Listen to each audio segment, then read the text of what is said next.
মুড়ি খেতে আমরা সবাই ভালোবাসি, কিন্তু বর্তমানে আমরা যে মুড়ি খাই সেই মুড়িকে এক ধরনের মারাত্মক বিষও বলতে পারেন। কারণ মুড়ি তৈরিতে অনেক ধরনের কেমিক্যাল মেশানো হয়। তো ফ্রেন্ডস, আজকে আমি আপনাদের এই মুড়ি ফ্যাক্টরিতে কিভাবে তৈরি করা হয় এবং কিভাবে বাজার পর্যন্ত পৌঁছায় তার পুরো প্রসেস দেখাবো। আর খাবারের মধ্যে কিভাবে ভেজাল মেশানো হয় সেটা আমাদের শিখিয়েছে চীন। আর চীনের দেখা দেখি এখন ভারত, বাংলাদেশও খাবারের নকল ও খাবারের ভেজাল মেশানো শুরু করেছে। তো চলুন শুরু করা যাক। মুড়ি অনেক শুকনো খাবার, আর এরকম খুব কম মানুষই পাওয়া যাবে যারা মুড়ি খেতে অপছন্দ করে। প্রতিটা মানুষের বাড়িতে এখন মুড়ি থাকে।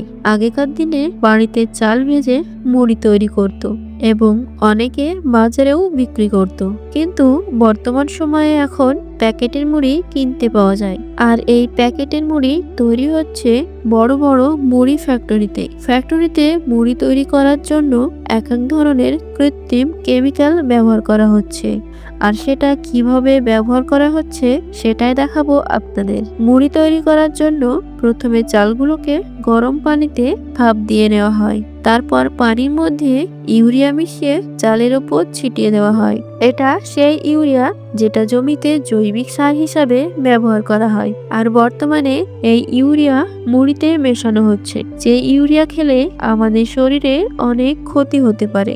তারপর যখন সমস্ত চালগুলোতে ইউরিয়ার পানি মেশানো কমপ্লিট হয়ে যায়, তারপর সেই চালগুলো রোদ্রে শুকানো হয়। এবার ইউরিয়া মেশানো চালগুলোকে নিয়ে যাওয়া হয় ভাটিতে, যেখানে একটা কন্টেনার থাকে যার নিচে আগুনের জাল দেওয়া হয়। কিছুক্ষণ এই চালগুলোকে ভাজার পর একটা বড় মেশিনের ওপর ঢেলে দেওয়া হয়। তারপর অল্প কিছুক্ষণ সময়ের মধ্যে চাল থেকে মুড়ি হয়ে যায়। এই মেশিনে বালি আর চাল একসাথে মিক্সিং করে ঘুরতে থাকে। বালি যেহেতু অনেক গরম থাকে, সেই কারণে চোখের পলকেই চাল থেকে মুড়ি তৈরি হয়ে যায়। এবার আপনাদেরকে জানাবো মুড়ি তৈরি করার জন্য চালে কেন ইউরিয়া মেশানো হয়।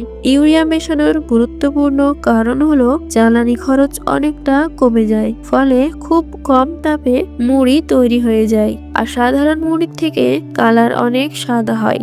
আর তাছাড়া এই মুড়ি অনেক মোটা মোটা হয়, যার কারণে এই ইউরিয়া ব্যবহার করা হয়। শুধু দেখতে সুন্দর আর জ্বালানি খরচ কম করার জন্য এই ইউরিয়া মুড়িতে মেশানো হচ্ছে, যেটা দিনের পর দিন আমরা খেয়েই যাচ্ছি। এই সমস্ত কিছু জানার পর মুড়ি খাবেন কিনা সেটা একান্ত আপনার ব্যক্তিগত ব্যাপার। তো ফ্রেন্ডস, আজকের ভিডিও এই পর্যন্তই। ভিডিওটি ভালো লাগলে ভিডিওতে একটা লাইক করবেন, আর আমার চ্যানেলে নতুন হয়ে থাকলে চ্যানেলটিকে সাবস্ক্রাইব করে পাশে থাকবেন। সকলকে ধন্যবাদ।